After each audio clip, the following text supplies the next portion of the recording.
Kabayaran na rin, nakapirmahan na rin ng deed of sale at mga papeles. So, done deal, sir.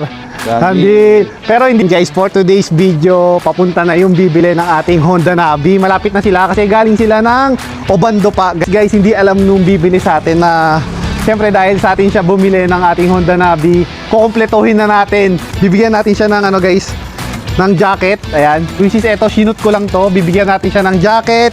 Bibigyan natin siya ng ito, crossbody bag. Para tuwing magmumotor siya, ito kasi waterproof na rin to guys, pamimigay natin yan. So bibigyan natin siya ng power bank, so hindi na siya malolobat sa kalsada. At para maging pogi yung ride niya guys, bibigyan din natin siya ng shades. Kukumpletohin na natin yan guys. Eto mga hawak ko na to, sinut ko lang to totally. So hindi pa niya alam na bibigyan ko siya nito guys. So excited na ako ma-meet yung bibili ng ating Honda Navi.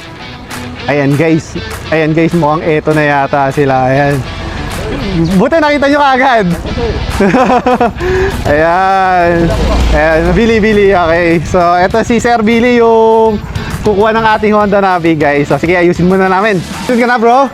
So, kulay na oh. Kaya nga nauna yung helmet no? Nakabang na sir. Nakabang na talaga. Pero yung dati, plano mo talaga, Navi talaga yung pinag-ipunan mo. Sir. Wala, last year pa yun sir. Last year pa. Anong gusto mong pagalabas talaga?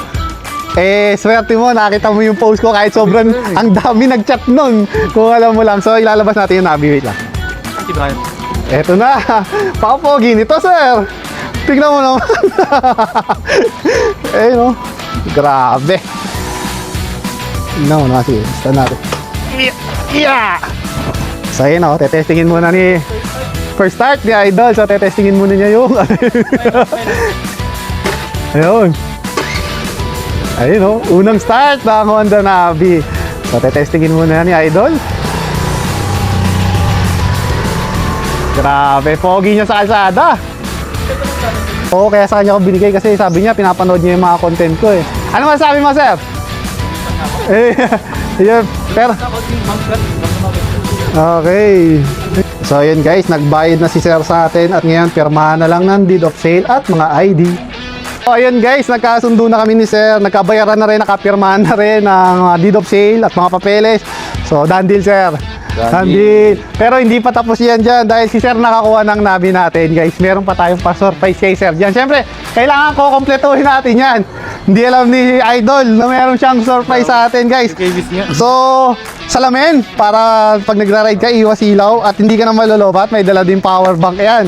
Tapos, pang motor na talaga na bag, which is waterproof na rin yan. So, sinut ko lang itong mga to. Hindi ko na nagamit. Which is ito. Ngayon, pwede mo nang gamitin ngayon ito, sir. Siyempre, kasyang-kasya sa ito. May jacket ka. Ayun o, ang hanga dyan. Saktong-sakto yan. Sukat mo, sir. Sukat mo. Hindi na kailangan ng jacket eh. Sukat mo, sir.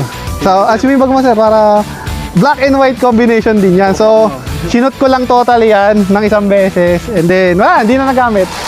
Saktong-sakto. Black and white. Kaya, so, ayun lang guys. Sana masaya ka, sir. Okay, thank you. Ride safe palagi, ride safe.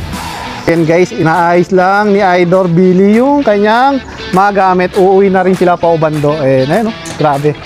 Huling sulyap sa ating Honda Navi. Alagaan mo, sir, ha? So, yun, Ingat, bro, ha? Okay, ride safe, ride safe. Ingat, boss. Ayun, bye-bye, Navi.